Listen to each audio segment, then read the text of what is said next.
Are you about to watch this video and you're not liked and subscribed to it? Like the video, please. Just go down. It's right there. It's right there. I did. I hit it. Have you hit it? Welcome back to Starting Nine. Let's go. Episode 280. What? 280? 620. We're talking about just saying that it was episode 380 because, I mean, we complain about this all the time. I feel like our episodes are just stuck in time. In the episode verse, every 2 equals 1 for us for whatever reason. Like without like 5 years. We've done 280 episodes in 5 fucking years. That's all. I don't understand. Like, what episode number is the short porch on? It's gonna piss me off. Well, I don't know either. But 293. Yeah. No, it shouldn't be that way. It shouldn't. Like, I feel like we should, like during the postseason, we should just put out an episode every day just so that we can correct the universe. Like, there's no reason why they should have more episodes than us. Who do we talk to about this? But we can just do it. We get to talk to Dr. Claw, I guess. Firing off some sods. Yeah, some daily sods. S9 daily sode. Oh, yeah. We need daily. We got to do something. You have to. I mean, I honestly believe, because I feel like a lot of the people that listen to Starting Nine have more. A large chunk of them have probably been listening since the beginning, like 2017. So we got a strong contingency of grounds crew members, dedicated, faithful from day one. Yeah, we do. And I think if we had just said today was episode 380, that a lot of people wouldn't have been like, wait, what? No way. They'd be like, yeah, no, that checks out. Yeah. Yeah. It sounds about right. They've been doing it for a while. One of these days, we're not going to tell you when, but we're just going to sneak it in and just go up 100 episodes. And if you notice, you don't win anything, but let us know if you notice. Let us know. Just yeah. Just let us know. It could be sometime in the off season when we go from episode 297 to 397, because then that's when you get to like the milestones. I think we got to sneak it in after a milestone. Yeah, and it's going to be easy to do because we'll shoot down to 1 episode in the off season, and they're going to be like, "Well, I feel like it's been a while." And then when they're 100 episodes later, they'll be like, "No, that checks out." It has been a while. I feel like just last week I was listening to episode 300. Now this week it's 400. What the fuck happened? Yeah, they went down to 1 episode a week. That's why we got to go early in the hundreds. So we'll go from 317 to 417 to 418. I mean, maybe even 420. Could do it, but that'd be too obvious. Just throwing that out there. Yeah, too obvious. You're very smiley today for someone that I thought would be very sad this morning. Nope, Jared, I've made my peace with my reality. When did you now that it's over? When did you? I woke up and got stoned immediately. Yeah. Immediately. Yeah. Well, and now that it's over, if you're listening to this and you don't know what we're talking about, the Oakland A's were eliminated from postseason contention last night after a 4-2 loss to our Seattle Mariners, America's team, who they've got the juice, baby. We'll talk about the Mariners in their own little segment. I don't want to mix and match here. Oh, it feels like you were just starting to. Nope. I want to stick to the A's season being over. Their season's over, so we don't need to talk about the A's anymore. There's no reason that we should talk about a team that's not in playoff contention. They are mathematically eliminated from postseason contention after a 4-2 loss in Seattle last night. Be honest with me. No. When did you really come to terms with the fact that the A's season was over? It wasn't when they were mathematically eliminated. Don't lie to me. When did you say, well, this ain't happening? Was it the Bassett injury? No, it wasn't the Bassett injury. It was the bullpen by committee. Because what happened there, look, I'm going to say this, and this isn't like the responsibility doesn't fall on any one person when something like this happens. And I was kind of saying this, like, there are reasons, there are things that you can point to why the A's season went the way it did. Specifically against the Mariners, there's just times where, as I think all the A's players have said, a team just outplays you. They're just better than you. And they're just a better team than you on those days. And 11 straight days in a row, the Mariners have been a better team than the Oakland A's. But for the A's, and straight up, I believe this. We've talked about this on air. My broadcast partner and I, Glenn Kuiper, the Giants series, don't think the A's recovered from the Giants series. Simply put, because you were winning games in a shit ton of noise, and they came back late in the ball game and punched you right in the mouth 2 days in a row. Dallas, I got a question. Hold on, time out. Because you got a smile on your face. and you're like, you got to understand, when I share bullets, Jared, you at no point are supposed to load them up and then point the gun and fire it back at me.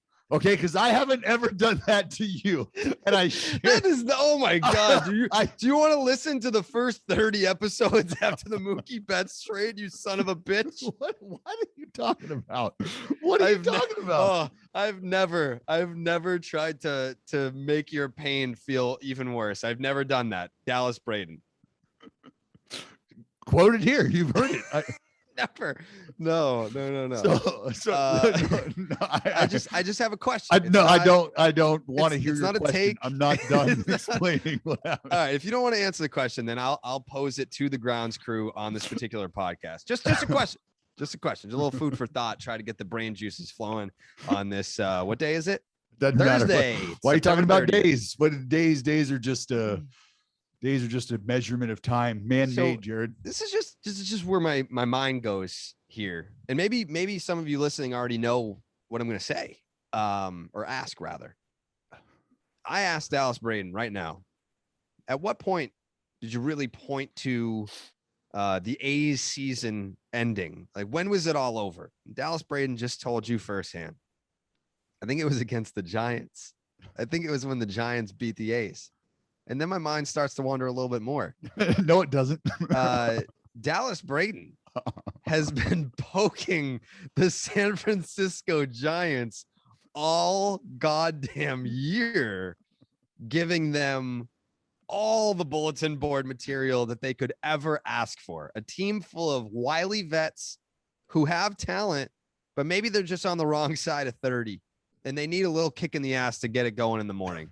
And you know who gave him that kick in the ass? Dallas Braden. So now my question really is, did Dallas Braden inadvertently end the Oakland A's season? Is that what happened there? Because I feel like if you connect the dots, that's how it lines up. My ERA, sparkling this year. My batting average, fucking tremendous. Mm-hmm. I didn't punch out once. All right. I didn't hit into one double play. So as far as me being a motivating factor, you cannot. I mean, hey, we're both in touch with some guys in the clubhouse in San Francisco to imply that your words bear no meaning within those walls is patently false. It's just patently false. So if you objectively motivated the San Francisco Giants, who beat the Oakland A's, to which you're pointing to as the time of the season where your season ended, then yes, Dallas Braden played a role in the Oakland A's not making the postseason. That's a fact. I just showed up to work, Jared, is all I did. Yeah, and so did the Giants. That's all I did. Yeah. It's tough. It's tough to think that to come to that that is a circle date. Like, yeah, right then against that squad. That's tough to swallow. It really is. Which is why I have just been begging. Like last night, the Dodgers had to come back down 9. Down 9 to come back just to still have a fighting fucking chance at this division. Like that's where I'm at. Emotionally, I am hanging on a 9-10 run Dodger outburst to come back and maybe fight for this division. I don't know if this was a made up stat. And again, I don't know the exact number, but it was something like Max Scherzer was like his teams were 146-0 when he was spotted a 4-run lead or something like that. Mm-hmm. And it was 4-0 after the first inning. And very quickly looked like the Padres were gonna not necessarily steal one, but you know, you're losing 4-0 to Mad Max to win that ball game. Pretty damn impressive. Not just this year. He's been unhittable since he's been traded to the Dodgers, but historically he does not lose those baseball games, and still doesn't. It still doesn't. And it took 4 eighth-inning homers. Incredible. 4 eighth-inning homers for the Dodgers to walk away with a victory. And I had a couple of bad takes up here that didn't make its way to my Twitter, but the first one, and I acknowledge that I had the thought. I basically said, you know, I was thinking about tweeting a 4-0 lead with Mad Max on the mound. This is game over in the first inning. And it wasn't, because the Padres would eventually take the lead. So I kept that one in the holster. And then the other one was when it was 9-5 going into the 8th.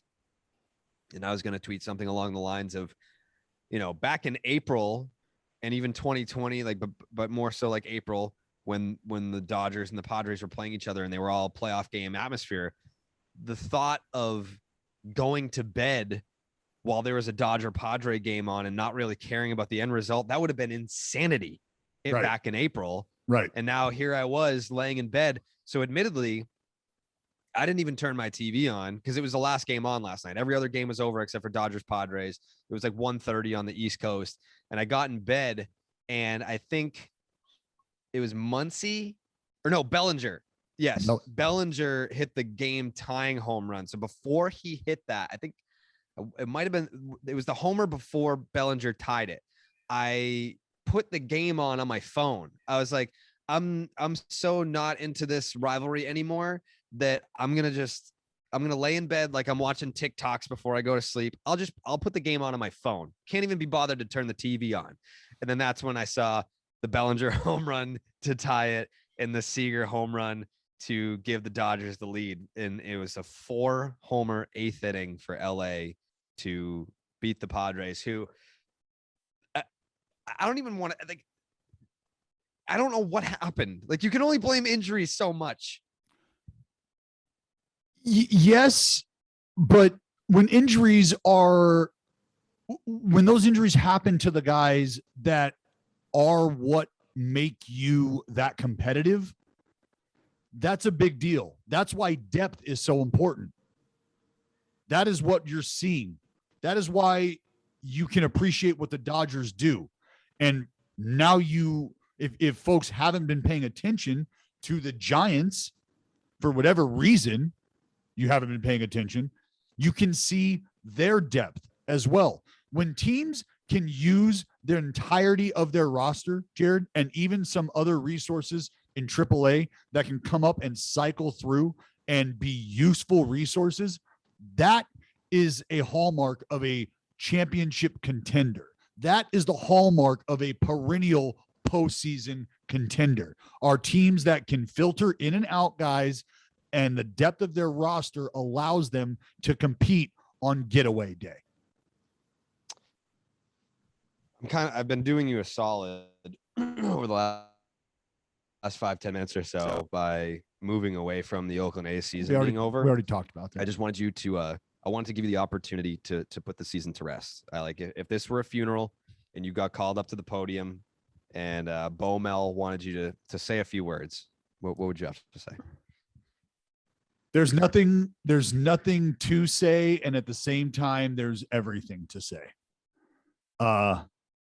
I start with the idea that the A's were never fully healthy together, really at any point in time during this season. There were guys that were banged up and playing through injuries very early. There were guys that were injured and not a part of the roster very early.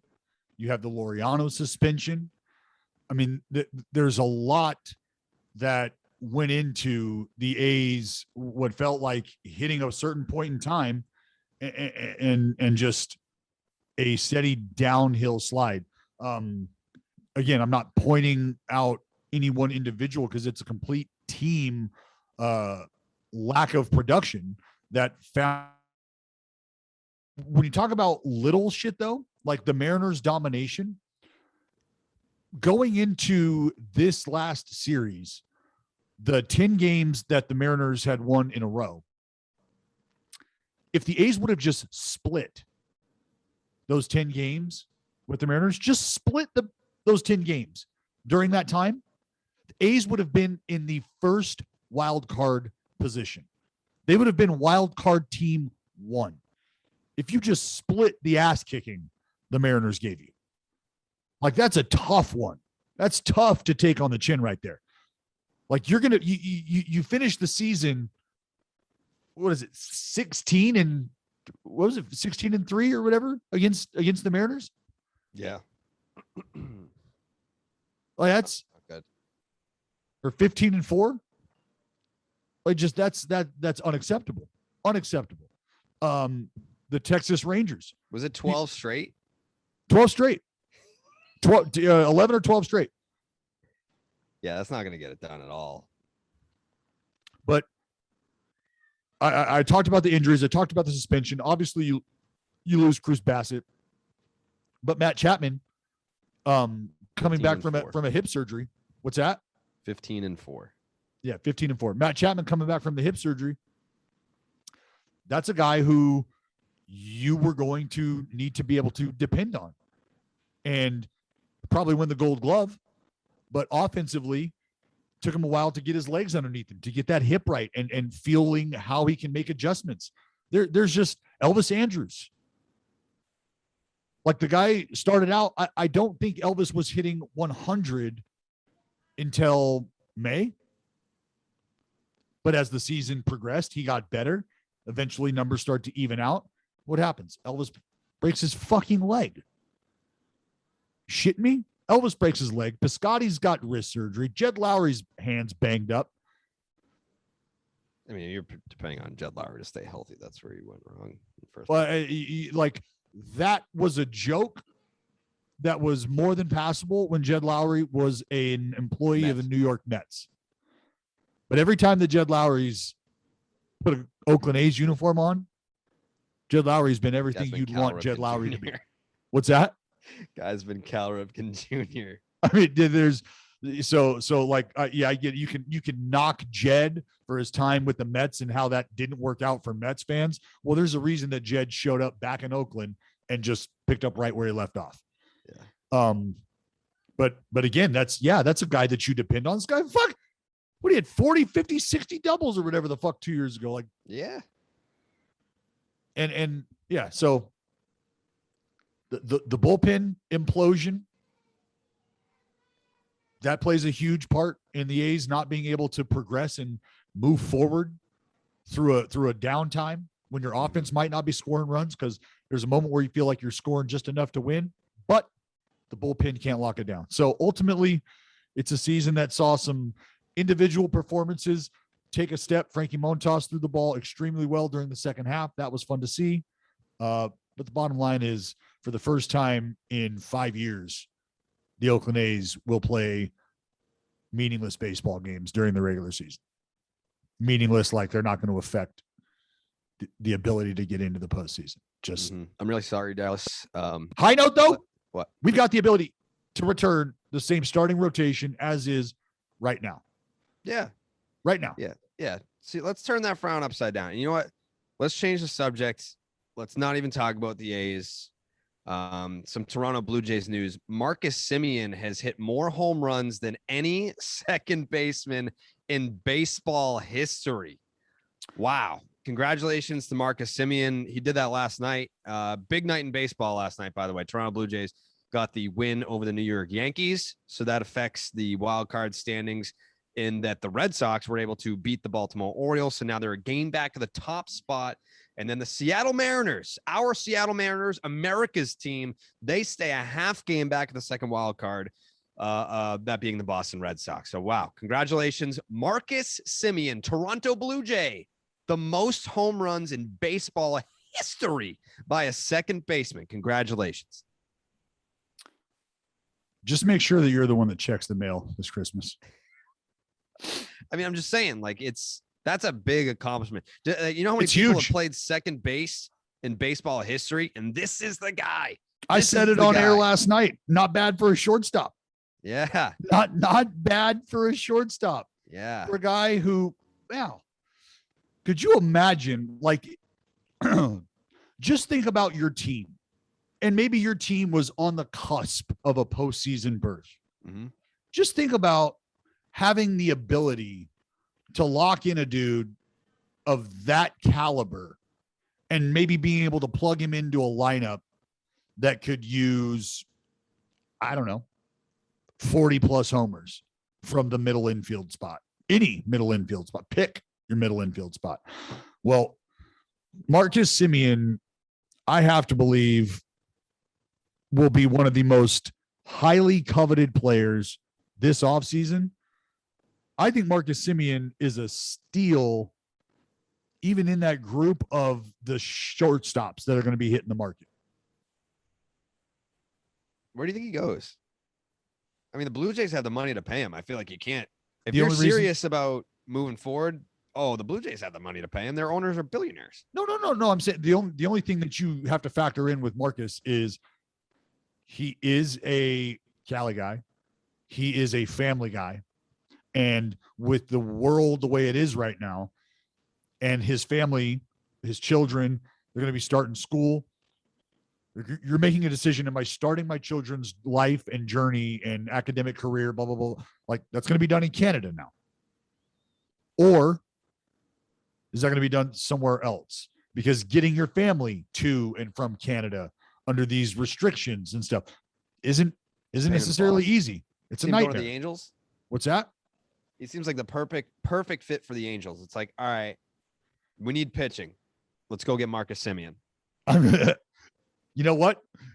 If who knows who's going to play? I mean, they got Fletch God.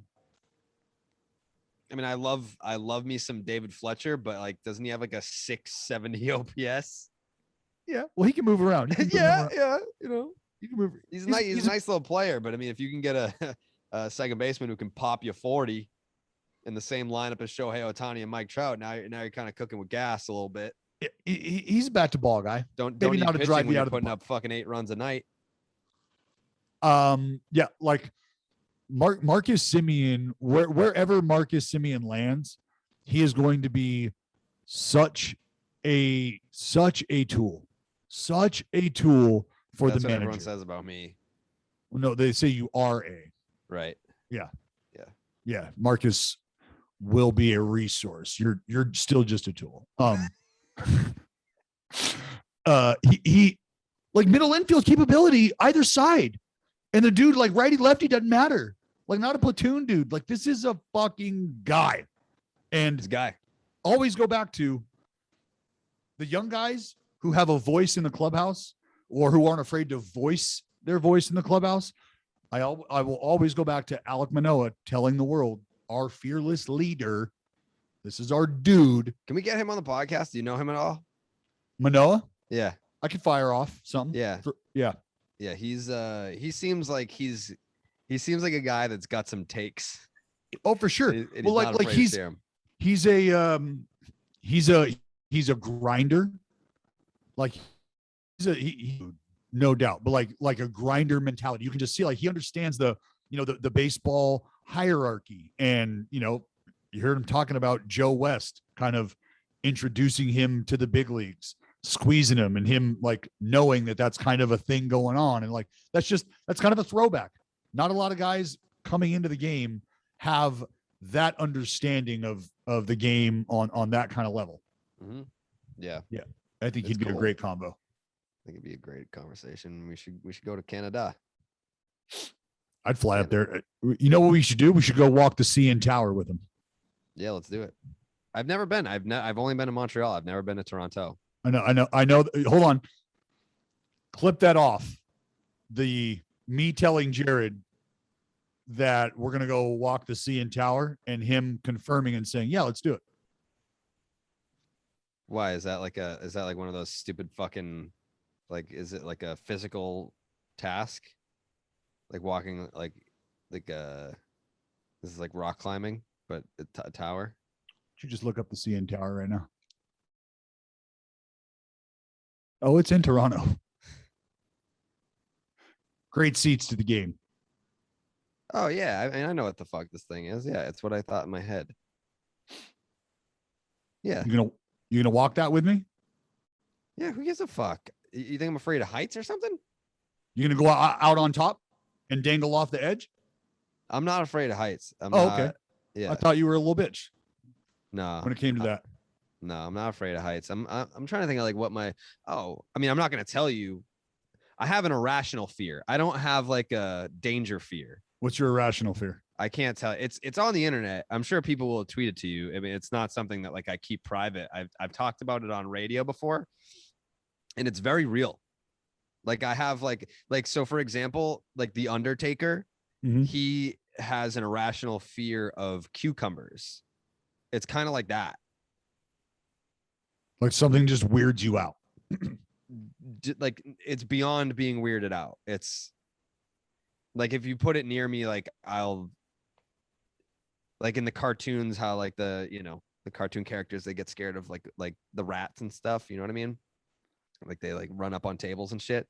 Like that's me. This is quite possibly the worst thing for you, is for me to know this. I know. Yeah, I know. But it's one of those things too. Like, when you're a kid and you get tickled and you're not responsible for the things that your body does in response to that. Same thing here. Like if you put it around me, like I'm not responsible. Like if I smash it back into your face, like I've warned you ahead of time that. So it's a food. I don't know.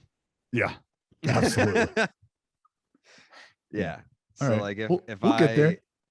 Yeah, I mean, but again, like that's up to you. Like I'm not responsible for what I do if you try to use this against me. Well, just crowdsource.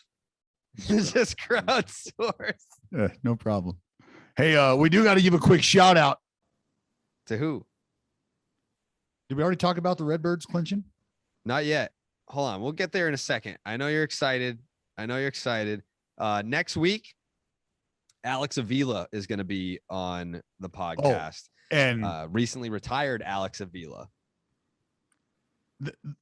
That was like, I thoroughly enjoyed that. I would say interview of the year candidate. I thoroughly enjoyed, like that's and we were texting back and forth after, like I could talk to that dude all damn day. Same. All day about baseball and then about the craft, and that's where like you got to be careful because you could find yourself blocking off 3 hours of your day. So you would know the answer to this question. What from our perspective, not the listener perspective, from our perspective doing the show, what do you think is an automatic great sign that it's been a great interview? Like while we're doing it? Yeah. Their language. I think it's when we get told to wrap up. When it's like, hey guys, it's been 2 hours. Oh no, I thought you meant from their for sure.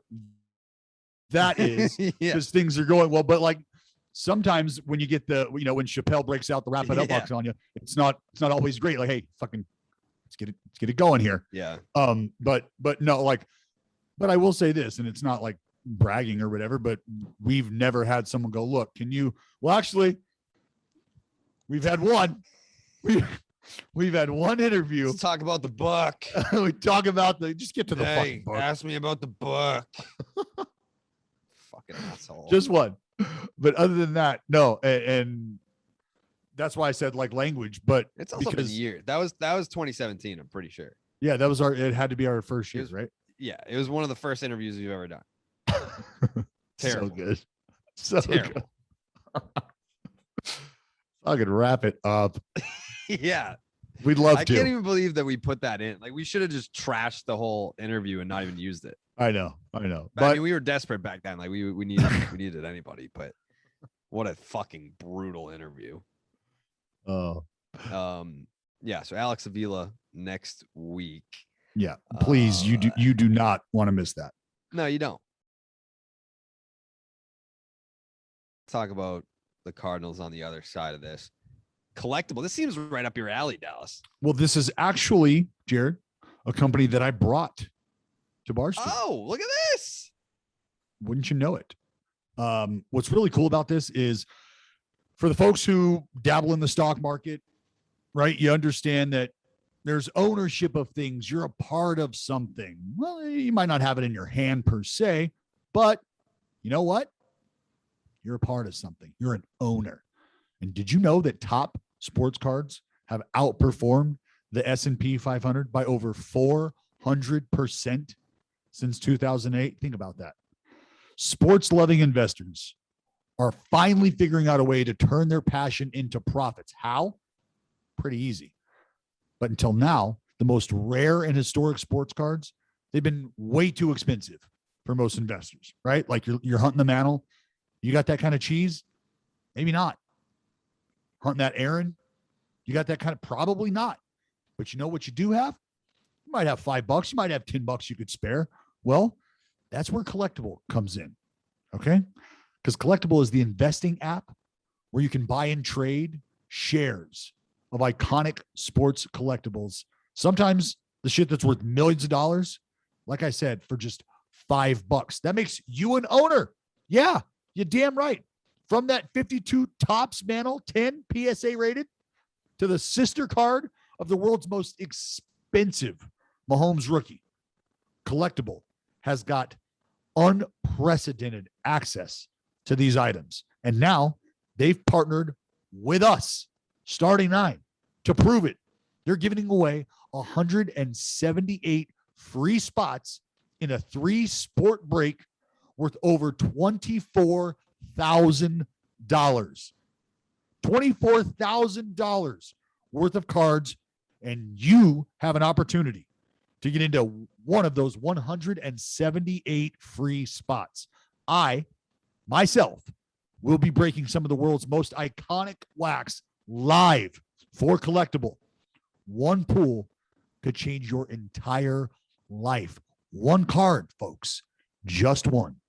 So head to barstool.collectable.com today and win maybe 178, one of those 178 free spots in a 3-sport break. Again, over $24,000 in retail. Barstool.collectable.com. That's going to be fucking awesome. And I very well may even be throwing up some memorabilia items of my own. We've kicked around the idea of the rubber from The Perfect Game being something somebody could own a share to. Okay. It's been kicked around. I don't know that I would ever do that. Yeah. I don't know either. I don't know that I'm into sharing my old dirty rubbers with just anybody. You know? Yeah. Yeah. The St. Louis Cardinals, the streak's over. However, since our last meeting with each other, they clinched the second wild card spot. They will play either the Dodgers or the Giants. I know who Dallas prefers that they play, but a 2-game lead for the San Francisco Giants with 4 games to go. It seems pretty favorable that the Giants are going to win this division. Never know. You never know. You just never know. There's still baseball games left to be played. Yeah. I mean, sometimes like baseball is very unpredictable, like sometimes you lose 15 out of 19 games to a team with a negative 50 run differential. It's sometimes baseball doesn't make sense, and it doesn't have to make sense. That's the beauty of it.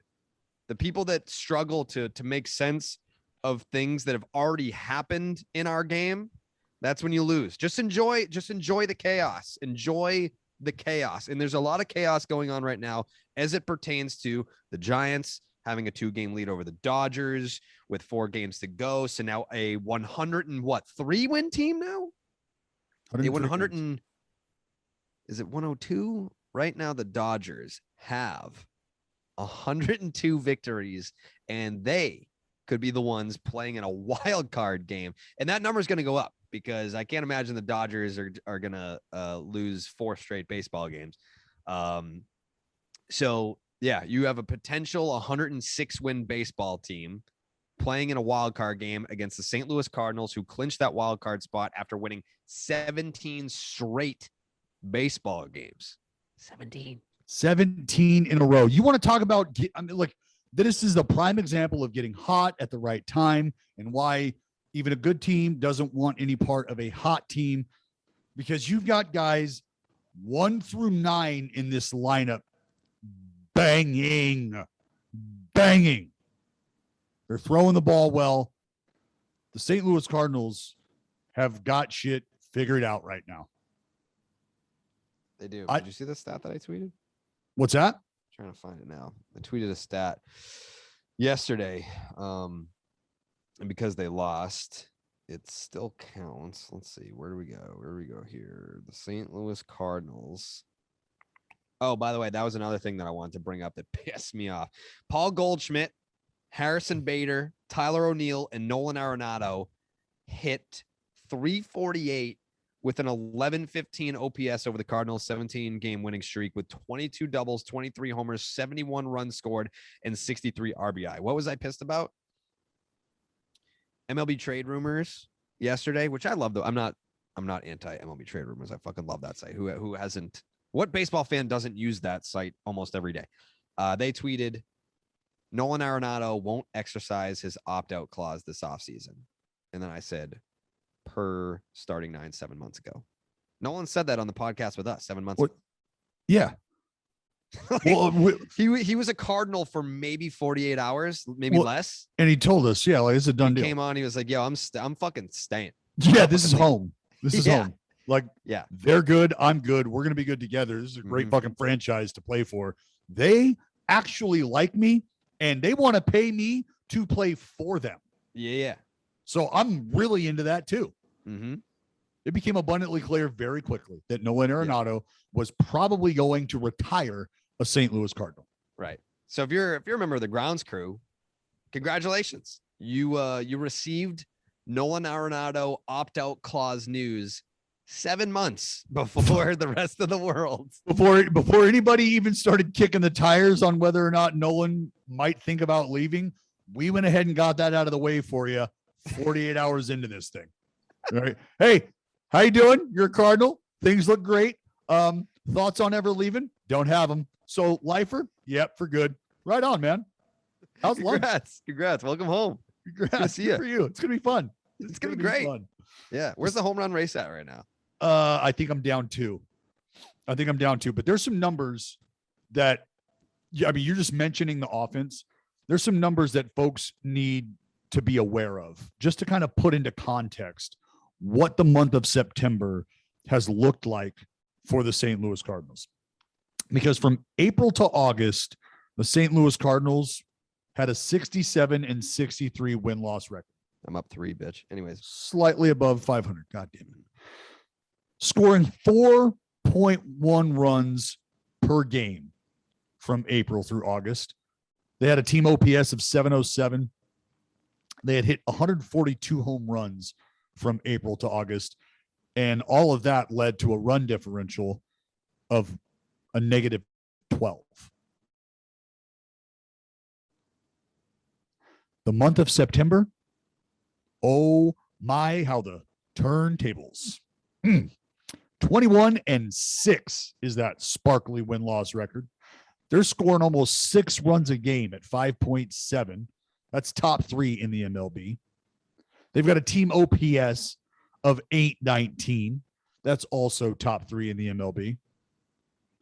And they've hit 50 home runs in the month of September. 50 homers in the month of September. They hit 142 from April to May to June to July and through August. Through 5 months, they hit 142 home runs. In the month of September, they hit 50. Also, top 3 in MLB. Run differential, that minus 12 over those first 5 months, flipped on its head. Plus 50 in the month of September. Also good for a top 3 mark in Major League Baseball. So the win-loss record, the runs per game, the OPS, the home runs, the run differential in the month of September, all top 3 in Major League Baseball. 7 ball games in a row. Father Time in a headlock from Adam Wainwright. This St. Louis Cardinal team is really fun right now. Really fun to watch. Adam Wainwright, by the way, because the Cardinals were able to clinch as early as they did, named your starter for the Redbirds in the wild card game against either the Dodgers or the Giants. That is going to be interesting. Why is that? Because postseason at bats, heightened sense of awareness, pitch to pitch, it is dripping with leverage. Every game scenario, like I talk a lot about on our broadcast, how things change from pitch to pitch.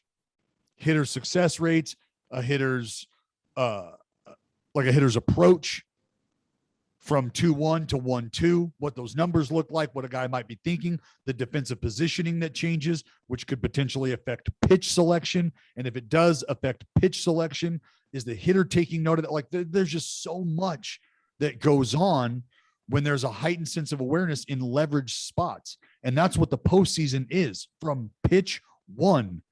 Like it's like strike 1, everybody's clapping. Ball 1 of the first game of the postseason, and people are like, is he losing it already? Like, what the fuck's going on here? He's falling behind, guys. And it's like, hold on. That was the first pitch of the game. It's only ball 1. Can we chill the bug out?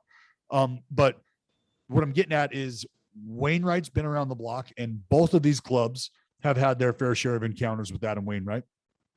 And the homework that's being done in this day and age with a wily vet like Adam Wainwright, the reason it's going to be fun is because he's going to be challenged with executing a game plan that these two clubs have the ability to dissect down to the nth degree. And it's not like he's going to be doing anything crazy different than he's done in the past. But that's what's interesting is you might see Adam Wainwright go out and punch or pump 65, 68% fastballs. You might see Adam Wainwright go out there and just throw Uncle Charlie after Uncle Charlie after. Who knows? Who knows? But it's going to be interesting to watch unfold because it's a veteran stud, just a veteran animal against two lineups that, for better or worse, have showed you that they're the deepest and potentially the most dangerous because of that depth in the game. Not only that, Adam Wainwright has been there and done that.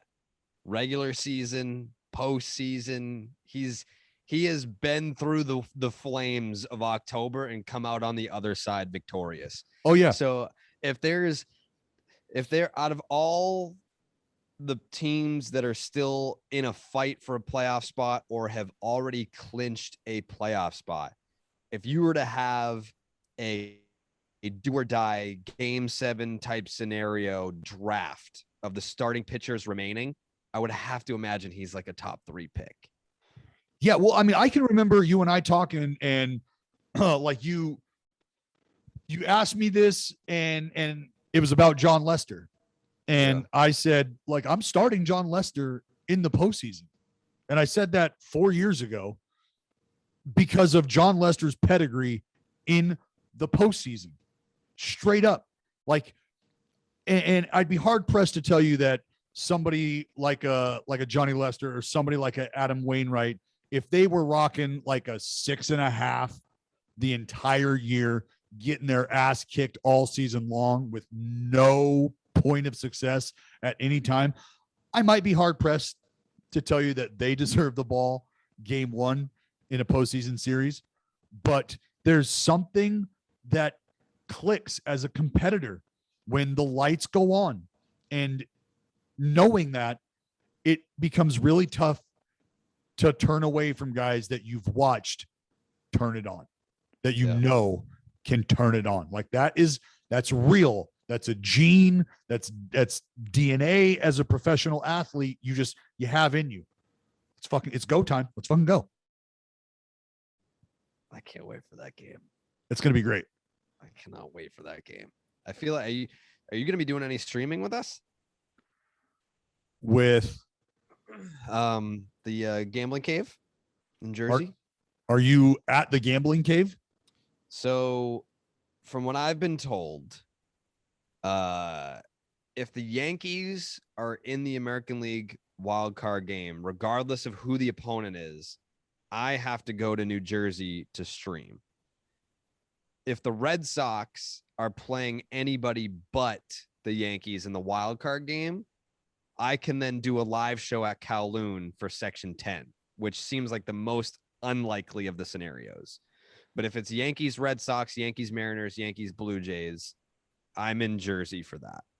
So if I'm going to be in Jersey for the AL wildcard game, I feel like because you're riding the Cardinals, I might as well just stay for the NL wildcard game.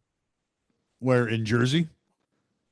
Why not? But I'm only going to do that if you're there. And I'm not even going to be a foil to you. I'm just going to be, I have no rooting interest in a Cardinals, Dodgers, Cardinals, Giants matchup. Maybe the only I do.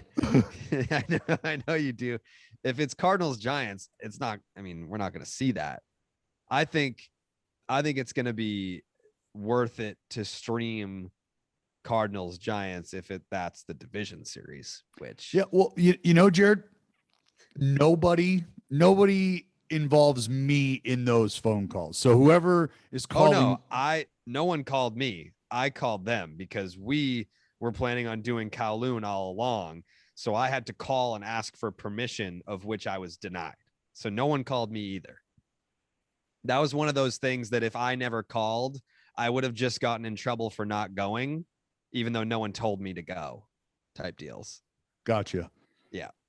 Yeah. I would love nothing more than to walk into that house in New York with you and just sit off. Like, you could be off on one side and I just sit off on the other, and we could just ping pong the pain back and forth. Yeah, I think it'll be interesting. I don't really love the streams because I get why they do them. Obviously, like, you're trying to, you're making bets and you're trying to get people to bet along with you for the sports book, which I think is fun. But from a baseball content perspective, I want to be at the games. Like, I want to be getting live reaction with the crowds and all that shit. Well, it's like I could just walk over to the fucking Giants game. Right. Yeah. Well, like, if the Giants are the wild card team, they're going to have the W's. Yeah. Hopefully we're going to do both. Hopefully we're going to do both, because I would love, like, I'm fine with doing like the Gambling Cave stuff, but I'll be damned if I don't get to go to some playoff games this year, regardless of, you can put me in any series that'll take place this postseason and I'll get into it. Doesn't matter if it's the Red Sox or not. No, it's going to be a fun postseason. It is going to be a fun postseason. See, like, you're almost in a more enviable position than I am. Like, the Red Sox, because my rooting interest, like my DNA is dead at this point. Like my squad Yeah. Come on. You just get to watch, like last year for me, you just get to watch the postseason pain-free. Like you can't get hurt anymore. And for me, it's like, I know that the Red Sox, they're not a championship team this year. I still have to go through you got eliminated. And it's like, yeah, no shit. No shit. The only way this results in pain for me is if the San Francisco Giants fuck around and win the World Series. Which they could. I mean, if you have the best record in baseball, wire to wire, but somehow they have like the 5th best World Series odds to win it. Yeah, it hasn't been great. It's crazy how people are just blaming that on the division when every team has. It's like, oh yeah, like the Giants are only that good because they have the D-backs and the Rockies in their division. It's like, okay, what about the Rays? The Rays have the Baltimore Orioles, who they're 18-1 against. Baltimore Orioles this year, and they would still be 6 back of the Giants. And then the Chicago White Sox, they would be fucking 13.5 games back of the Giants. Not close. Every team in that division stinks. You can make a case that any first place team is just a fraud team because of the division, the teams that are in that division. Just why are people so, and I don't just mean Dallas, why are people so reluctant to give the Giants the credit that they deserve for having the season that they've had? Because I think people walk a fine line between accepting what they've seen and understanding that happens whether you're assessing young guys who quote unquote come out of nowhere and become who they're then going to be for the next 5-7 years, maybe 10.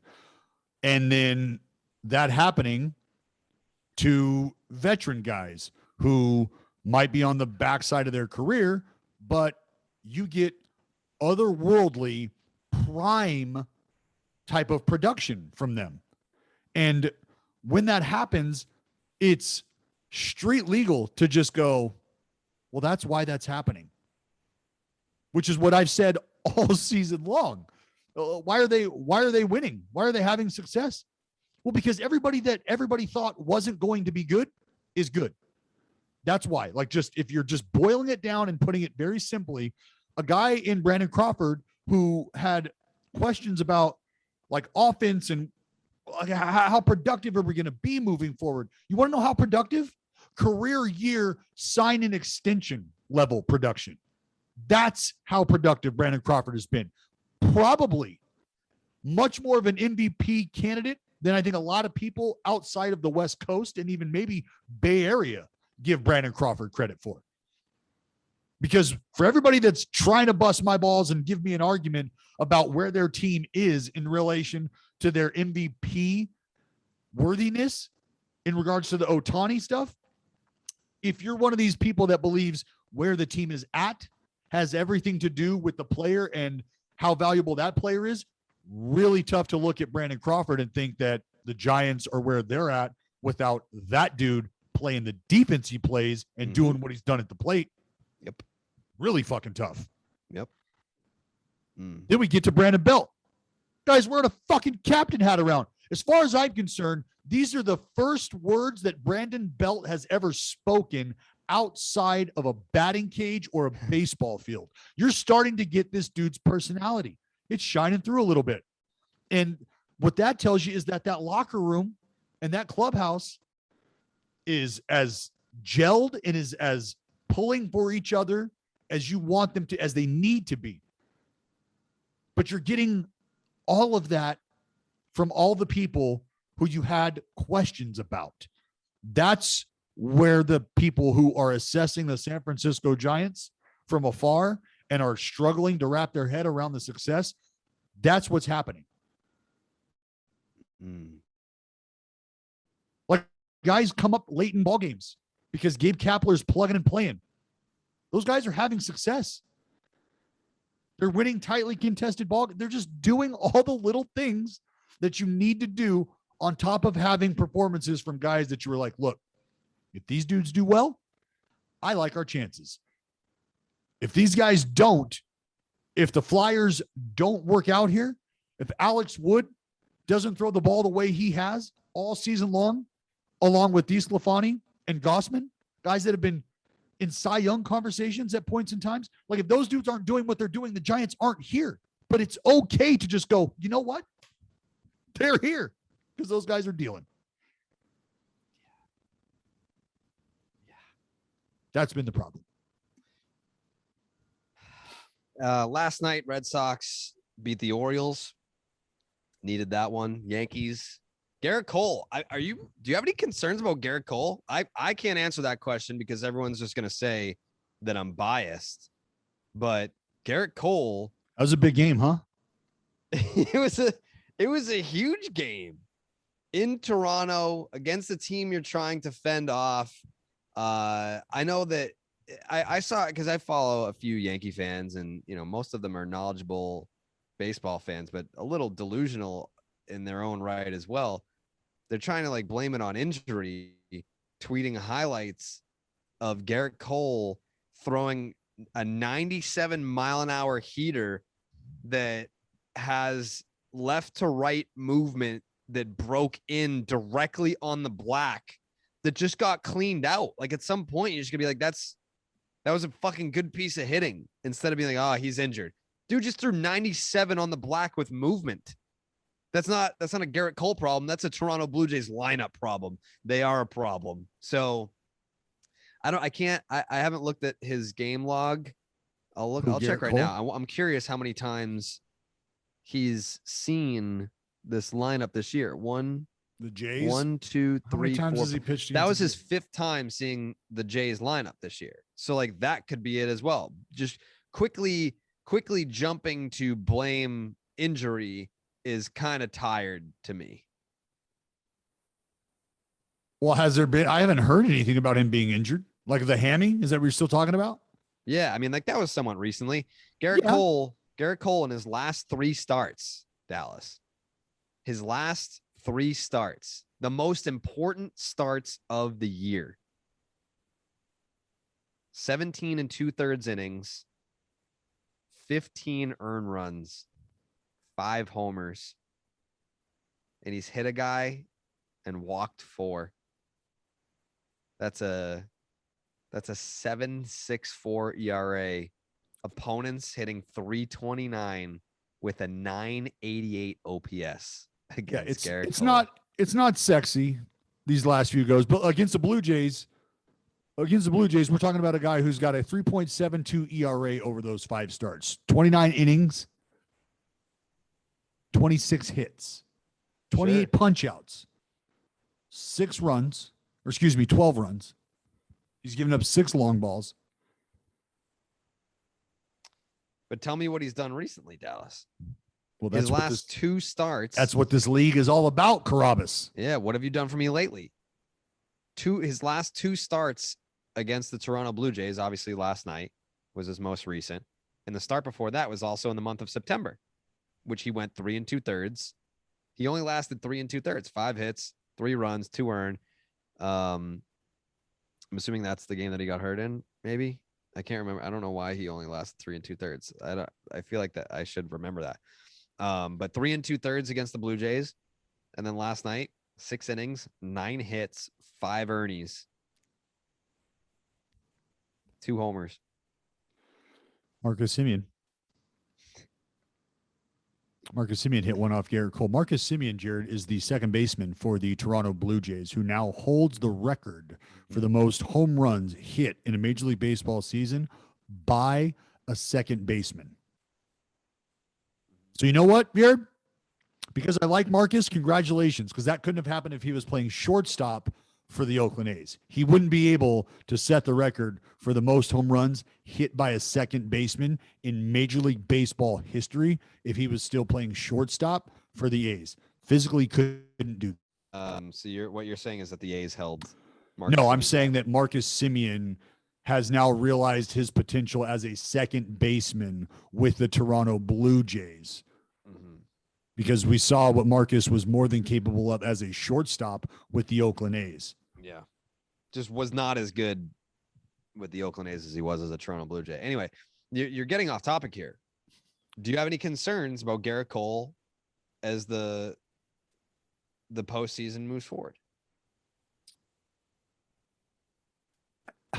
I mean, who are you running out there to start a ball game for the New York Yankees other than Garrett? I'm not saying to the point. I think there's concerns because this is a guy who has told you, look, we've seen what he's done for the Yankees this season, what he's capable of doing in the postseason. These are all things that I think a few bumpy starts could maybe cloud a little, especially during, as you've pointed out, the home stretch here where they need big starts.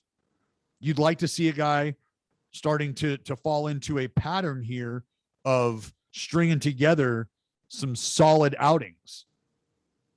And if that's not happening, and you start to think about, well, this is a guy who earlier in the season talked about, making the adjustments with sticky stuff and wherever we're at with that, that's still a thing.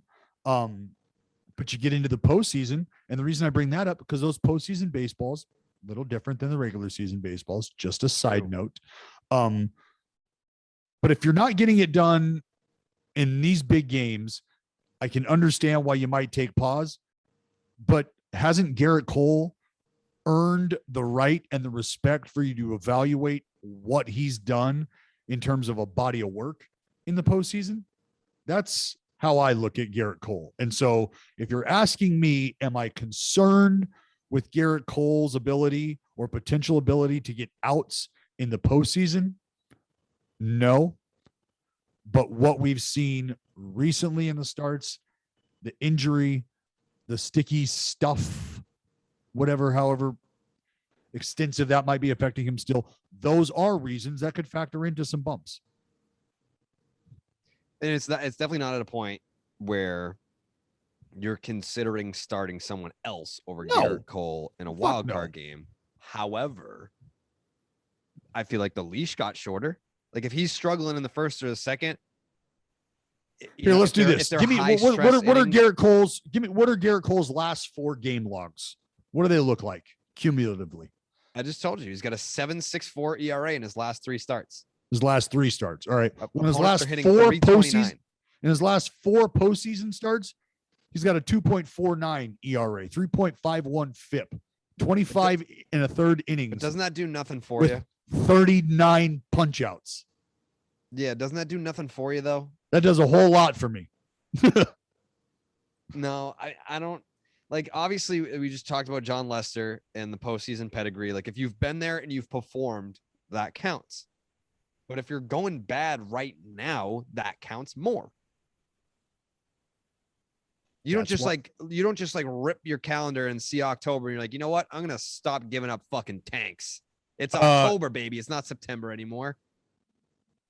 There's some truth to that, but you also have what I told you about the flip the switch.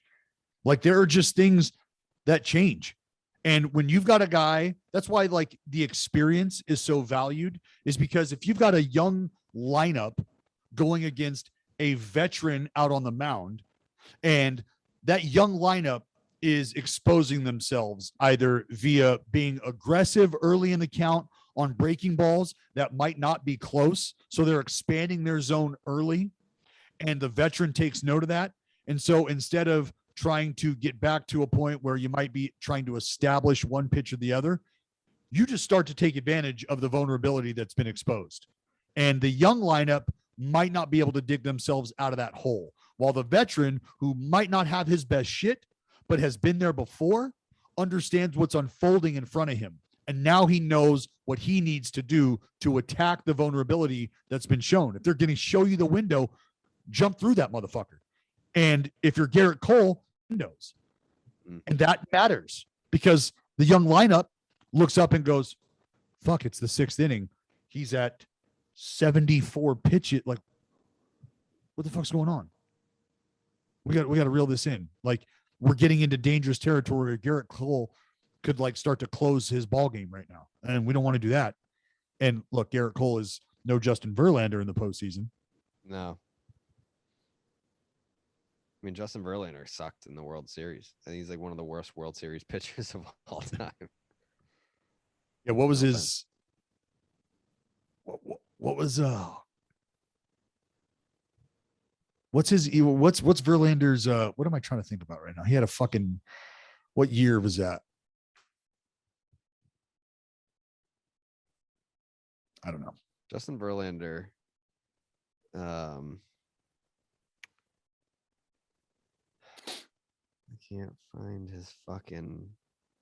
Where is it? Okay. He is 0-6 in the World Series with a 5.68 ERA. And that's in 38 innings. He's allowed 24 earned runs and 35 hits in 38 World Series innings with 9 home runs. Holy shit. Yeah. What was it? Was it 19? I was trying to think. He lost when he lost both games in the World Series. Yeah. Went 0-2. Okay. So then so 06 and then 19. 19, he was 0-2 as well. That's yeah. Yeah. I was thinking if it was just 1 year, but it was 2 years. In 2006, 11 innings, 12 hits, 7 earned runs, 2 homers. In 19, 11 innings, 12 hits, 7 earned runs, 3 homers. So almost identical to what he did in 06.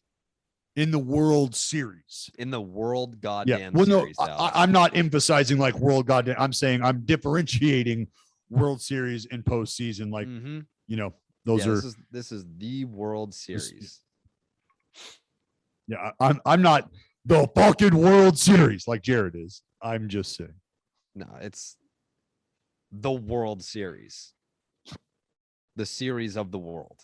Of everybody in the world that plays baseball gets together and they play championship season, and there's a series at the end of it to determine the champion of the globe. The world. The whole goddamn world. And yeah, he stinks there. So in the rundown, the next bullet says, "Did the A's keep the dream alive?" ? That is not the next bullet in the rundown. That is not even close to the next bullet in the run. I feel like that is arbitrarily selected. I feel like that is just kind of. Well, I mean, I think it says Yankees, Blue Jays, Red Sox, Orioles. We talked about that. Cardinals win streak. We talked about that. And we absolutely talked about whether or not the A's kept the magic alive or kept the dream alive. It's just, it's next in line. Did the A's keep the dream alive? ? No, the 90s are alive in Portland. The dream is nowhere near alive for the Oakland A's. By the way, like, all right, maybe I am having a little bit of fun today with Dallas. Oh, no. Yeah. Maybe I am. Okay. Maybe I am. Just know that if and when the Red Sox season ends, you can't hurt me. I let Jesus take the wheel 4 weeks ago. And what did I tell you? Jesus drives a Tesla, Jared, and that some bitch has been on autopilot. You don't get to just put no. I know what you're trying to do here. I don't nope. the mental warfare tactic, my friend. Like, no. You're not going to build. I hope the Mariners make the wild card game and beat the Yankees. That's what I hope. So you don't have to wear it. No, I mean, I've been wearing it all fucking year. I've been wearing it since the fucking trade deadline. Yep. No, I feel like Schwartz come up. He probably hit you a big homer in a good spot. Like the A's, like you guys died a somewhat quick death. Like someone was just like, all right, Dallas. There's fucking 3 days left. That's what I'm saying. Yeah, but you still had hope, I guess. Yeah, that's not a quick death. We just suffocated for 158 straight no one days. Cares, so like it doesn't hurt that bad. No, a lot of people care. A lot of people care. You know how many people sit in the front row out in right field? There's 36 of them. Yeah. Left field too, maybe even double that. Like, the A's are going to die this death, and it's pretty quick. It's just like, all right, boom, you're done. With me, it was essentially like I was captured and thrown in a basement and tortured for 2 months to the point where your nerve endings don't work properly anymore. So it's what like are you talking you can keep about? sticking me with the cattle prod, but I don't feel that. Whatever, What are you man. talking Just kill me about? if you want. That's the where Oakland I'm at. A's go through a myriad of injuries. Oh, just so many Yeah. everything that could have gone wrong did, and you've been tortured. You've been you're the fucking.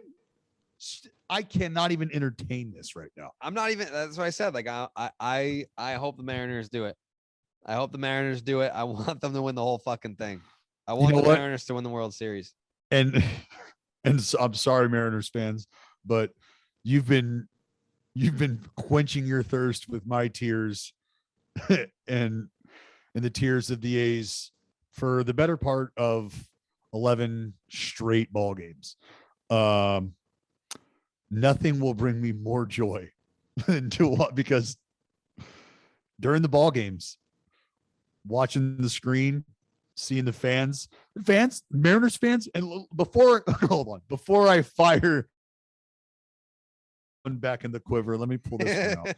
This one I'm firing in favor of the Seattle Mariner fans because it has been awesome to watch these games in Seattle. The fans that are there are on their feet. They're loud. They're cheering from the beginning of the inning to the end. They're on their feet at the end of an at bat for the first out of the inning, as well as the end of the inning. Like it's almost an East Coast fandom environment in Seattle.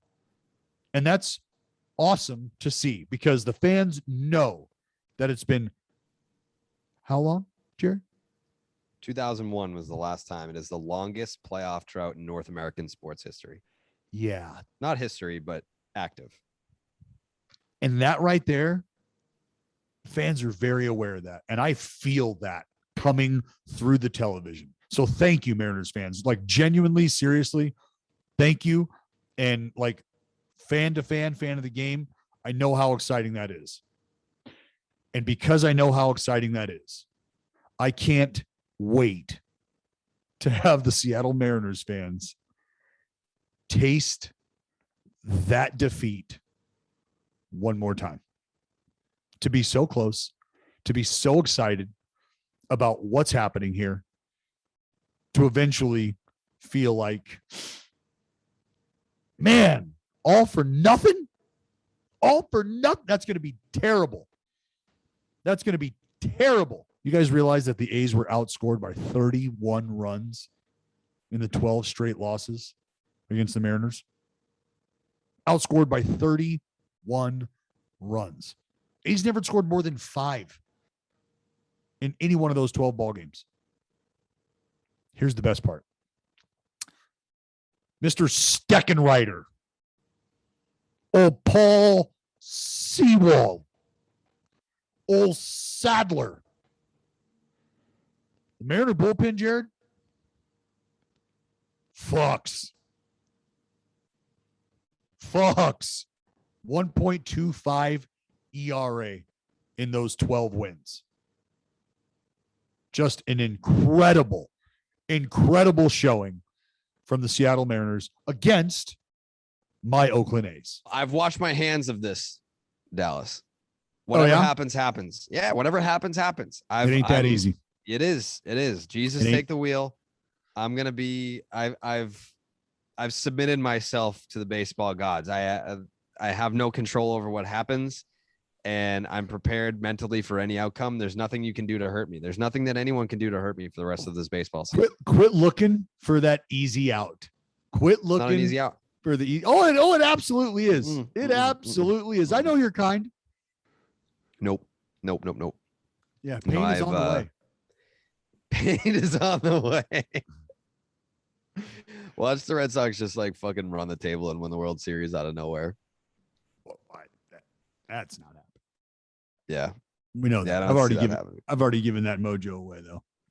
Before we move on from the Seattle Mariners, did you see that the senior vice president of the Seattle Mariners, marketing and communications, quote tweeted my tweet from last night and said, America's team. Well, how do you do?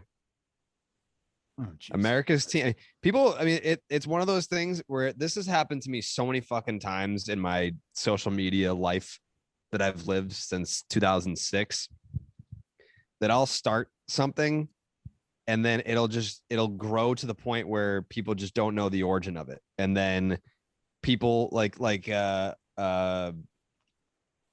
there's been many, but I feel like America's team with the Seattle Mariners is going to take on a life of its own, to where it wouldn't surprise me if you start seeing the players wearing T-shirts that say America's team on it, and no one will ever know where it came from. That shit's gonna go away here in about 72 hours. I don't think so. Yeah, I don't think so, because you know what isn't going to go away in 72 hours? The fact that the Seattle Mariners are coming for that ass for the next 6 years. Minimum. Yeah. I mean, they'll still be America's team next year too. Well, they might fancy themselves in a position to be so. I can understand their excitement right now. Look, there's a lot. You can't tell a Mariner fan nothing. You can't tell a Mariner nothing right now. And I'm the last motherfucker that can be saying anything to the Mariner fans. Yeah, literally the last. But they're just not America's team. I can say that. That title is reserved for one team and one team only. And the Cowboys are trash too. I mean, the Cowboys are absolute trash. Whoa, did you just call the Cowboys trash too, in conjunction with the other team that's taking on the Mariner or the America's team moniker? No, the Seattle Mariners are far from trash. Okay, so that's why I'm curious. You use the word "two" to connect both of. I mean, like with you, because you're a Dallas Cowboys fan. Yeah, but you're not trash, and the Cowboys are trash. Yeah, the Cowboys are not trash. They are. Cowboys are America's team. No, they're not. They're really not. They for sure are. You're both trash. And they're continuing to show why they're America's team this year. Yeah, I don't think so. This can turn into a football cast real quick. Yeah, I don't want it to do. I don't want that. You know what I don't want to do? You don't want to do the Braves Mount Rushmore because it's so fucking goddamn hard. I don't want to do that. So I don't think that, like, this one's not cool. No, not cool at all. So instead of doing that, we'll tell you that Devin Williams punched a wall. Yeah, he did. I don't know how much of that. Well, let's say this. Let's call a spade here, Dallas. This was definitely over a girl. Yeah, I've been saying this since I saw it. So when the news first broke, Devin Williams needs surgery on his goddamn hand because he punched a wall. When did he punch a wall? After the Brewers clinched the NL Central Division title. Okay, like, who the fuck celebrates by punching a wall? Oh, they actually made him sit down, because there's no way he wanted to do this. They made him sit down in front of the media and be like a little boy that got caught doing something wrong in school. All right, sit down, like sitting next to the principal, and the principal's like, tell your parents what you did.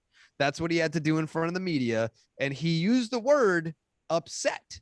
He said that he did it when he was upset.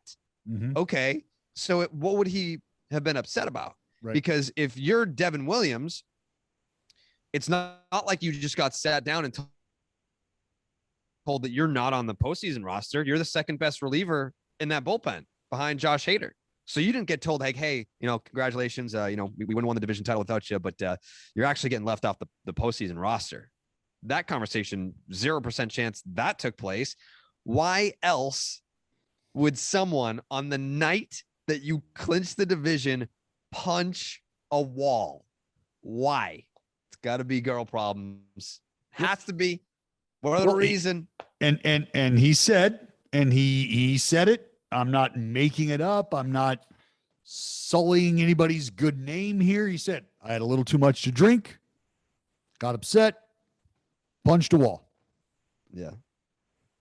Everything you just said is everything that everybody lays out when they think about this.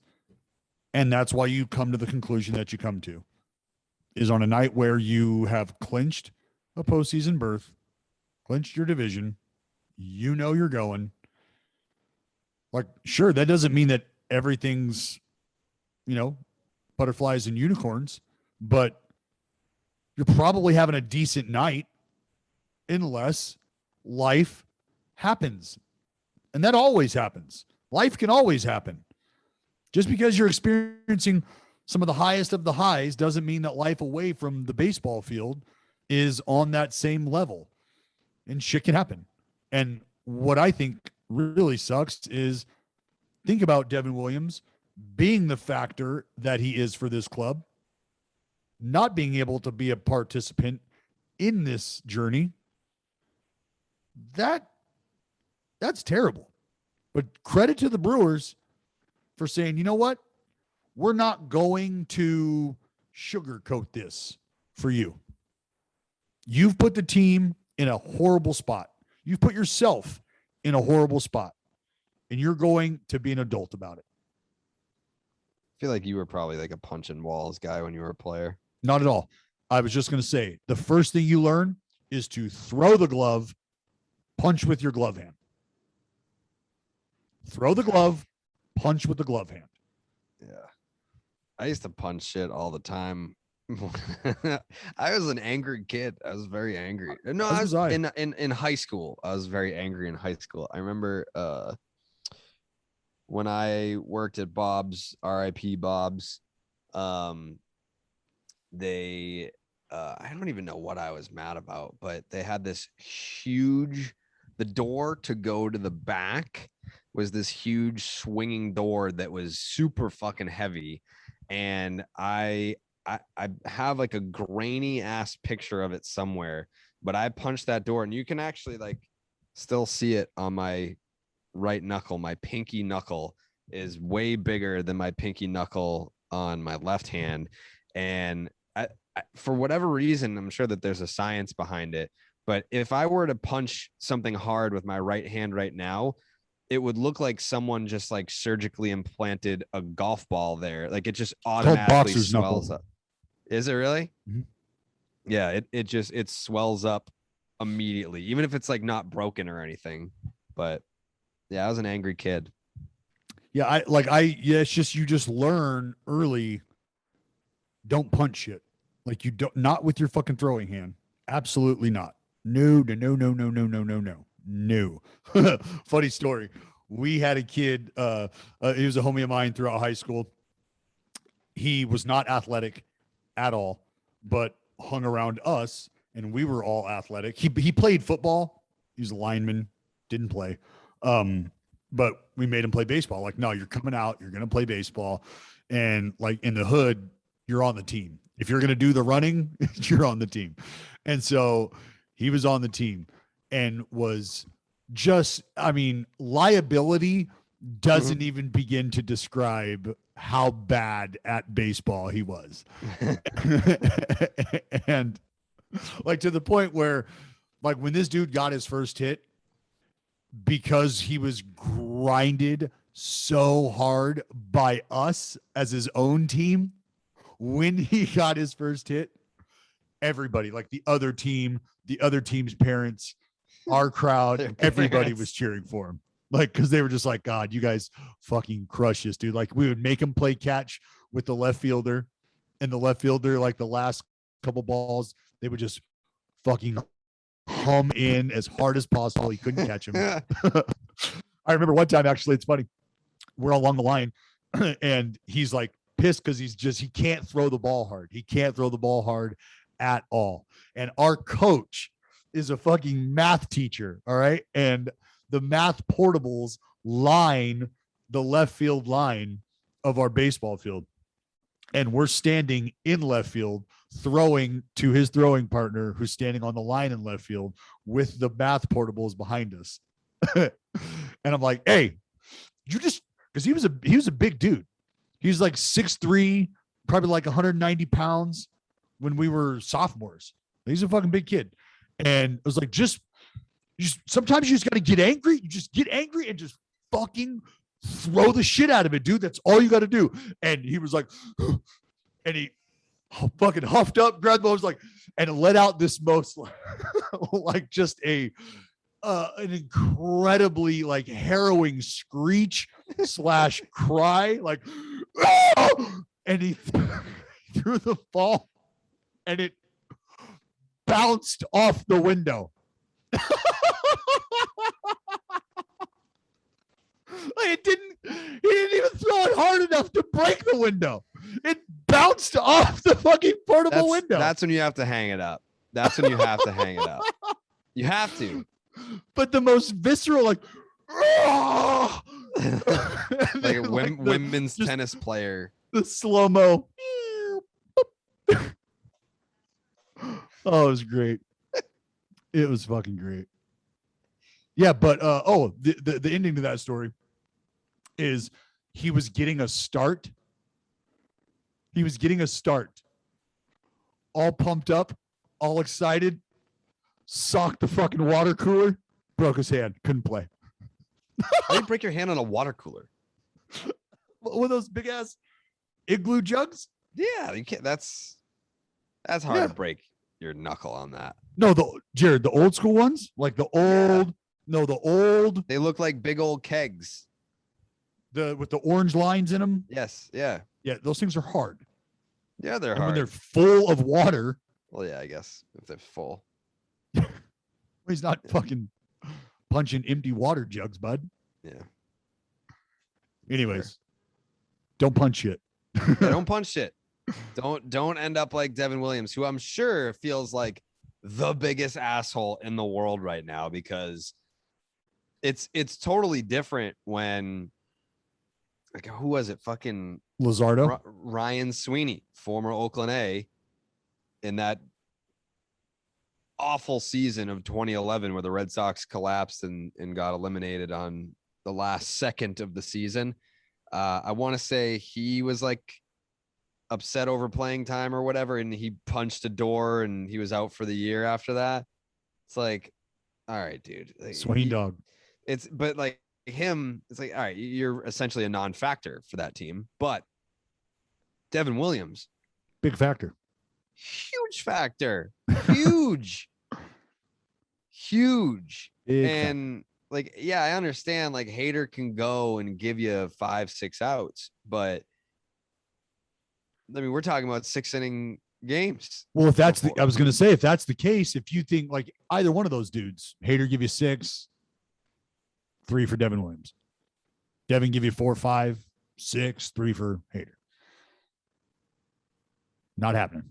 Not happening now. Not they happening. They did now. say though. I mean, I think like the World Series. Hub's blog that he was out for the year, but the Brewers did say that he could potentially come back for the World Series, which seems doubtful. Not that the Brewers getting to the World Series doesn't seem doubtful, but being game ready. Recovered and game ready in a month. Hello? Yes, are you downstairs? Okay, we'll be right down. Just a minute. Well, this is perfect timing. Is that as the A season comes to a close, it looks like the furniture people are here to clean me out of my fucking apartment. This is fucking, you know what? Fuck it. I'm going to let them in. I'm just going to let them move me out while I'm recording this. Yeah, do it. All right. Go right ahead. Hold on. Okay. Hold on. Yep. Well, also something to note here, and this isn't necessarily the injury type shit that I was talking about coming with the veterans of the San Francisco Giants, because this is just brutal and it's terrible and I don't like it. Brandon Belt, fractured thumb. What the fuck? Did we talk about that in the last episode? Did we? I think so. We didn't know how long it was going to be. I mean, you fucking fracture a thumb in the last week of the season. Done data. Yeah, that's a wrap. What does Noah Syndergaard coming back do for you? Nothing. It bothers me that he insists on like warming up in the outfield shirtless. Who does that? Trevor Hoffman. Did he? Yep. He'd also run shirtless, but newsflash, he's a Hulk. That's Trevor fucking Hoffman. Yeah, you can do that shit. Yeah. Why does that bother you? That's not, I don't get it. It's a big look at me thing, and you can't do that when you haven't really done shit in a long time. Fair. I can understand.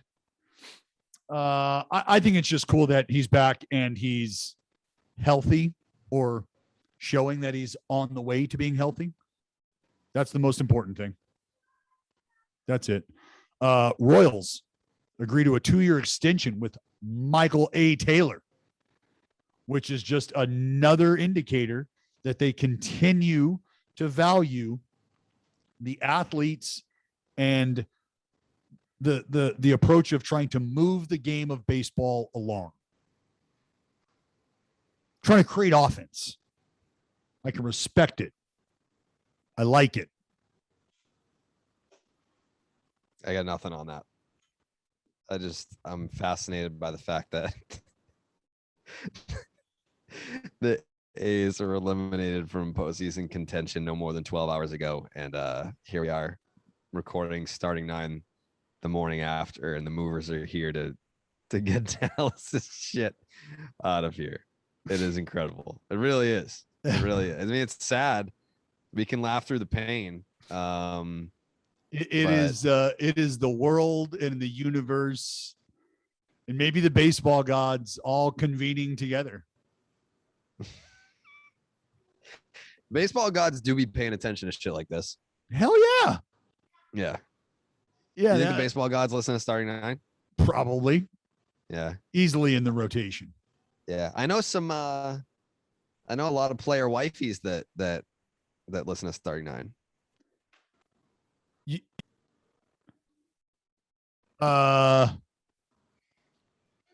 Really? Yeah. Yeah. That's weird. Or I guess not weird. Why is that Maybe weird? it's not weird. They want to know. They want to stay in the loop on the league. Do we need to get a WAG segment?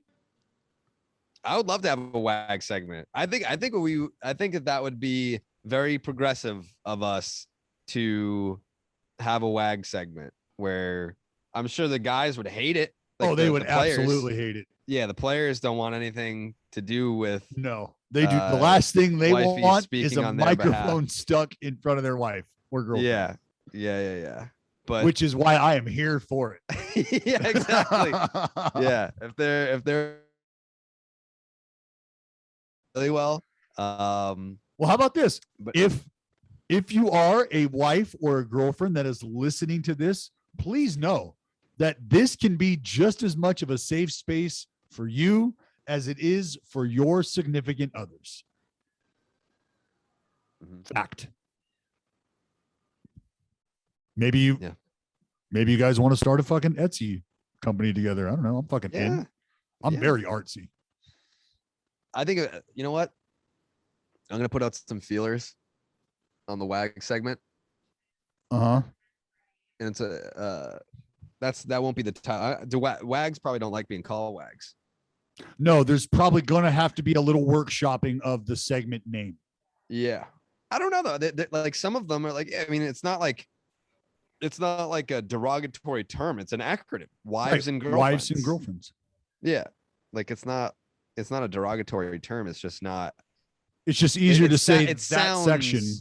It sounds derogatory, but it's really just an acronym for what they are. Wives and girlfriends. Well, it's literally an identifier of like the location of a group of people. Like, where's the wives and girlfriends section? Correct. Or where's the WAG section? Where's the WAGs? Where are the WAGs at? Where are my WAGs at? From the front to back. Yes, bro. See, it fits. Yeah. It's like, oh yeah, you sitting in the WAGs section tonight? Yeah. Done. You know where it's at. Mm-hmm. Yeah. Let's get them on. Yeah, that segment could definitely have some juice. Oh, it does. It's ready. It's ready. It's real ready to be squeezed. I mean, we've done a great job delaying the They're here. Mount Rushmore. Then let's talk about Ohtani. Yeah. Ohtani is. He keeps doing shit that Babe Ruth could only dream of doing. He's not going to pitch. He's not going to pitch, no. But last night, Shohei Ohtani swiped a bag Mm-hmm. Becoming the first player in American League history ever with 45 home runs, 25 stolen bases, and 100 runs scored in a single season. And he had a 3.18 ERA. Simply remarkable. You didn't last episode, you called this the greatest single season of any player in baseball history? Yes. And you stand by that? I do. I don't even know like what would, I guess I'd have to kind of like look at some of no, it is. Like I don't count anything that Babe Ruth ever did. Oh, did we just have a little slip up there where you're gonna have to go back and look at somebody that didn't exist? No, he existed like Hulk Hogan existed. So did Terry Bollea. But like, did Hulk Hogan really beat those people? No. Bollea played Hulk Hogan. Babe Ruth, George Ruth played Babe Ruth, and George Herman Ruth. And those things were just fabricated. He was a fallacy and a murderer, allegedly. It's crossing the line. I don't think it's crossing any line. I think crossing a line would be murdering your spouse. If you did that, not cool. Not cool at all. Babe, not that guy though. Not that dude. Do we need to George was. Do we need to kick the Braves Mount Rushmore down the line? I feel like it's something we could do. I don't know. I don't know that giving it more time makes it any easier. No, that's where my head is. Like I like delaying it.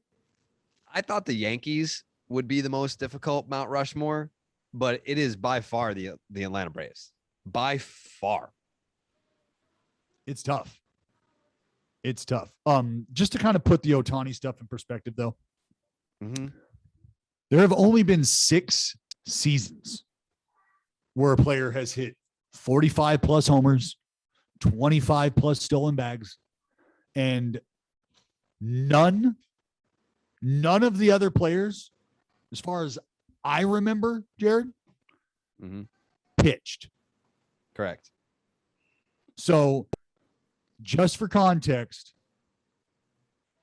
all of those dudes have record-setting type performances at the plate. Do you think that any one of those men would have been able to, as well as the body of work on the mound that Ohtani has achieved this year? No. Not at all. That would be Alfonso Soriano, Chipper Jones, Jose Canseco, Larry Walker, Barry Lamar Bonds, and Showtime Ohtani. Barry Bonds. I was late to a fucking Barry post last night. I was beside myself. I blame it on my phone. I think it's because there was so much action going on that my notifications were like bing, bing, bing, bing, bing, bing, bing. But Barry posted last night, and I was like a half an hour. I'm usually within 17 seconds or less. You might as well not even post it. I know. I was embarrassed, but what are you going to do? Not pleased. But for this Braves Mount Rushmore, I am going to petition that foreheads. We only got a certain size mountain. Smoltz, Glavine, and Maddox are their own as one. Their own hall. They're not even that. It's just like they're the 3-headed they're one child. Dr. Claw is booing us right now. He can it can only communicate electronically. You blew it. So I think, you're gonna have to make some decisions here. There's gonna be this right here. The Braves Mount Rushmore. Put it this way: even if you did that, even if you said Smoltz, Glavine, Maddox count as one, and you have 3 spots, that's still hard. Yeah. Look, the Braves Mount Rushmore is the scene at the grocery store, right at like the beer aisle where there's like a loaf of bread and cottage cheese. Yeah. It's like, all right, somebody made a choice here. And the loaf of bread and the cottage cheese did not win out. No. The bread, the cottage cheese are giving way to the fucking box of beer, baby. Mm-hmm. That's what this is decisions have to be made here. Someone is going to be offended, Jared. Everyone will be offended because regardless of who you pick, like, let's just go down the list right now. How many people are actually Mount Rushmore worthy? Because it's like 10. Well, you like Hank Aaron, Warren Spahn, Eddie Matthews, Phil Niekro, Chipper Jones, John Smoltz, Greg Maddux, Tom Glavine, Andrew Jones, Dale Murphy, Freddie Freeman, Acuna will be someday because he signed his life away, and then Bobby Cox. That's what, 12, 13? Yeah, I mean, we can keep Acuna and those guys later. Freddie on the fringe there. Because you can ask it this way. How many people forming a Braves Mount Rushmore would leave Hank Aaron off? None. Nobody. How many are leaving Smoltz, Glavine, or Maddux off of their Mount Rushmore? Nobody.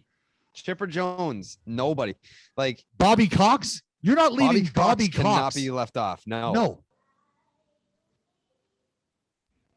Dale Murphy? No. You're telling Dale Murphy he's not on the fucking Mount Rushmore? Even like, and if the Braves are able to sign Freddie Freeman this offseason, how do you leave him off? This is like, it's almost like you would have to ask these guys. Because it's like, look, the only way that we can determine this is if you guys can all agree that there's 4 of you that get chiseled in up there. Like, other than that, like, you can't leave humans to determine this. Like, we don't possess that power. Yeah. I mean, I think it's almost to the point because in some of these other Mount Rushmores, Jared, it's not a list of Hall of Famers that we're trying to choose from. It's a list of guys that have played well in this organization, have been a lot to it. Some of them Hall of Famers, some of them not. Look at this list. Yeah. I mean, even if you wanted to, like the whole Glavine, Smoltz, Maddux, 3-headed monster, you can't leave one. Like, they're all Hall of Famers. There's 9 of these dudes are Hall of Famers. You're asking us to put 4 on a mountain. What you're asking is unreasonable. I can't do that. Oh my God. Like this is planting a flag. 9 Hall of Famers is the most for any team that we've done so far as listed options. Yeah, and one of them is a manager. And yeah. Because like, we're not doing it right now. we're not doing it right now. Oh no, we are doing it right now. Yeah, we're doing Dallas it right moved now. out as we speak. We're not doing it right now. But would you consider putting one of the 3, let's say it's Maddux, and then just having him represent the 3? No.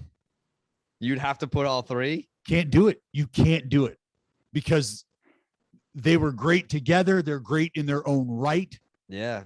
They're you can't do that. Glavine won his 300th game with the Mets. John Smoltz, I mean, he was a legend in Boston. Yeah, we talked about that with him. Mm-hmm. Yeah, there's no way. Then, I mean, Just like Maddox with the Padres and. But so some of the names that you wouldn't maybe like right off the bat. Okay, for the folks who listen to this who might not have a full understanding of who Phil Niekro is. Well, he spent 21 of his 24 seasons with the Braves. 4-time All-Star. 5-time Gold Glove winner. 24 fucking years in Major League Baseball, okay? Mm-hmm. Compiled the 268 and 230 record with a 3.20 ERA. How about this? 226 complete games. 43 career CG shut pieces for old Phil Niekro. Eddie Matthews, 15 of 17 seasons with the Braves, Hall of Famer, 12-time All-Star, 2-time World Series winner, and came 7 homers shy of the 500 homers club. Think about Bobby Cox, the manager, 25 seasons, 25 years with the Braves, 5 National League pennants. He's got a World Series, 3-time manager of the year, 4th all-time in wins, 4th all-time in wins. Chipper Jones, 19 seasons, all with the Atlanta Braves, Hall of Famer, MVP in 99, 8-time All-Star, won a batting title, obviously was part of that 95 World Series championship team in which Tom Glavine was the World Series MVP. Tommy. Yeah. In 95? Lifetime 303 hitter with a 930 OPS, one of the greatest switch hitters of all time, Larry. Yeah, and just saw this baseball card, and this is one that definitely on the radar now. It's a Dale Murphy, Chipper Jones, Freddie Freeman auto, and it is nasty. But Dale Murphy is a gentleman who spent 15 of 18 years with the Braves, back-to-back MVPs in 82 and 83. The year of your Lord, Dallas Braden, received MVP votes in 5 seasons. 7-time All-Star, 4-time Silver Slugger, 5-time Gold Glove winner, 371 career jacks, a career OPS of 829 with the Atlanta Braves. I mean, these are just... Even Andrew Jones. Like, I mean, obviously, if out of all of these names, you're talking 9 Hall of Famers, and there's still a solid case for Andrew Jones to be a fringe Hall of Famer based on the first half of his career, not the second half, but 12 of 17 seasons with the Braves, 368 homers, 5-time Gold Glove Award winner. This dude was the best center fielder of his generation when there were some pretty damn good center fielders going on during that time. And then obviously Glavine, Maddox, Smoltz, you know all that already. But these are just like the other guys. Warren Spahn, 2 decades with the Atlanta Braves. He played 21 seasons, 20 of them with the Braves. Hall of Famer, 17-time All-Star, won the World Series in 57, 3 ERA titles, a Cy Young Award in his trophy case in 1957, won 356 fucking ball games with a lifetime ERA of 3.05. So it's fucking impossible. It's like, it's almost impossible because, you know, when we talk about eventually we'll do the Yankees. The 3 pitchers fuck this up. Yeah. Well, no, even if you took them out entirely, don't even put one on. Then it's a lot easier for me. A lot easier for me. Let's do this. Let's do what we used to have to do in the clubhouse during golf season or in golf tournaments, like a tigerless pool. Nobody gets to pick Tiger. Okay. So you don't get to pick Smoltz, Glavine, Maddox. Now let's roll. Okay. I'm going Hank Aaron, Warren Spahn, yep.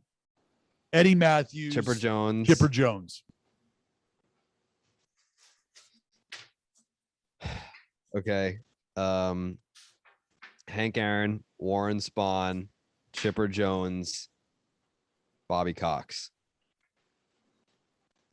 We only differ at Bobby Cox. You gave the tip of the cap to Bobby Cox. I'm bringing old Eddie Matthews with me. 25 seasons as Braves manager. Yeah. Have to. And nobody cheered harder. Nobody cheered harder for their guys than Bobby Cox. One of my favorite things and one of my favorite memories about watching Braves baseball as a kid was watching Bobby Cox cheer his ass off for his guys. Yeah. Well, you know how like when we're doing interviews with players and one of your questions, like you like to ask the younger guys or like, you know, what was your aha moment, your big league moment? Like I'm in the big leagues. And a lot of them will be like, well, when I came up and I saw Albert Pujols, or I came up and I saw Derek Jeter and I saw A-Rod, or I'm playing with Mike Trout now. If you came up through the Braves system, it had that's your aha moment. It doesn't matter. Like before you even strap it on, you walk into the clubhouse and my manager is Bobby Cox. Before you even get out on the foul lines for the national anthem, that's your moment. Well, Jared, this is the guy that I report to. Bobby fucking Cox is my manager. What? You remember in spring training when we were in Florida and we're at the Brave spot and I was talking to Wash and Walt Weiss came up and then I'm like, yo, dude, look at these. Hey, fucking look at these guys here. Look at these names.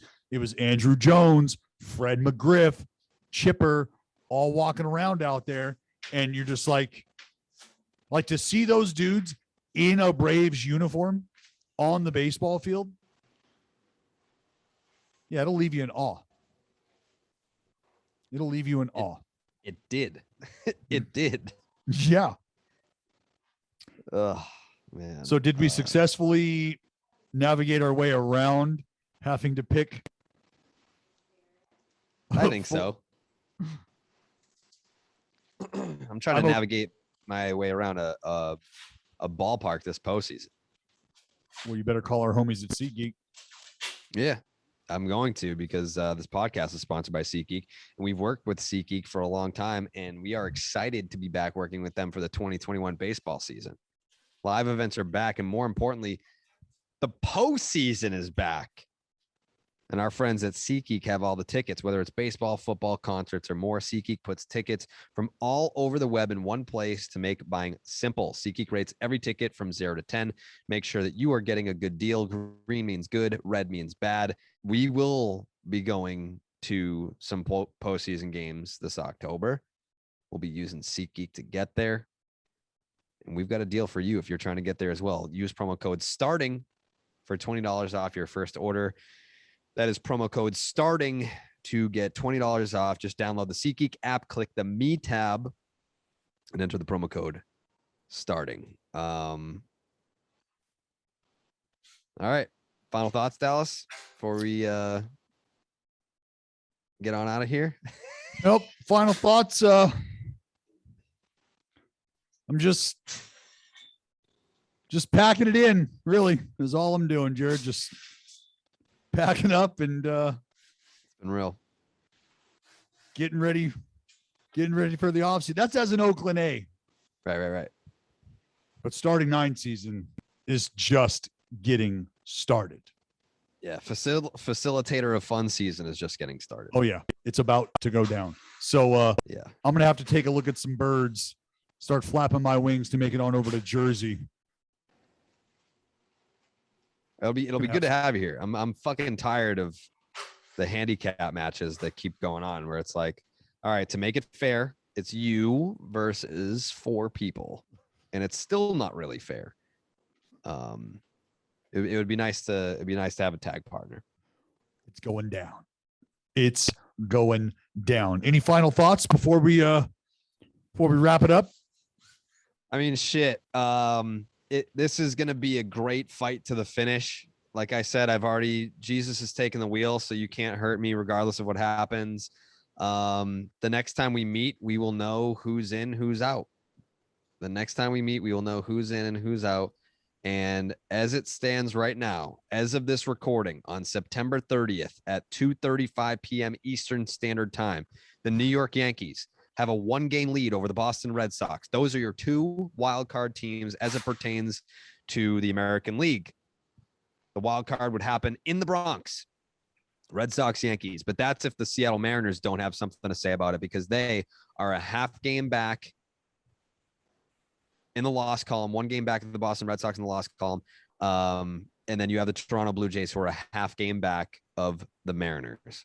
It's crazy. It's crazy right now. Mariners only 1 game separating Seattle, a half a game separating Seattle and Toronto, and a full game separating, Toronto and Boston. Mm-hmm.